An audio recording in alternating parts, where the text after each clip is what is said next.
Welcome to great home makers.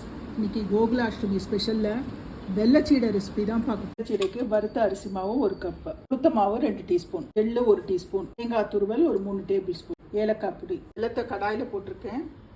கொஞ்சமாக தண்ணி விட்டு இது வெள்ளம் நல்லா கரையிடும். வெள்ளத்தை வடிகட்டி கடாயில் விட்டுருக்கேன். இது ஒரு தக்காளி பழ பதத்துக்கு பாகு வரும். பாகு வந்து நல்லா தக்காளி பதத்துக்கு வந்தாச்சு. இந்த மாவில் வந்து இந்த பாகை வந்து விட்டுடலாம். பாகோட சேர்த்து நல்லா இந்த மாவை வந்து மிக்ஸ் பண்ணிக்க போகிறோம். சூடாக இருக்கும் போதே இதில் ஒரு 2 டீஸ்பூன் நெய் விட்டுக்கலாம். கொஞ்சமாக தண்ணி தெளித்து வெள்ளச்சீடை மாவை வந்து நம்ம பிசைக்கலாம். வெள்ளச்சீடை மாவு ரெடி. இது ஒரு 1/2 hour நல்லா ஊறட்டும். உங்களுக்கு எந்த சைஸ் வேணுமோ இந்த மாதிரி நீங்கள் உருட்டிக்கலாம். எண்ணெய் நல்லா காஞ்சிட்டுருக்கு. நம்ம வெள்ளச்சீடையை வந்து 4 நாளாக எண்ணெயில் போட்டு நம்ம பொரிச்சுக்கலாம். அடுப்பை வந்து மீடியம் ஃப்ளேமில் வச்சுக்கணும். வெள்ளச்சீடையெல்லாம் நல்லா கலர் வந்தாச்சு. நம்மளோட டேஸ்டியான வெள்ளச்சீடை ரெடி.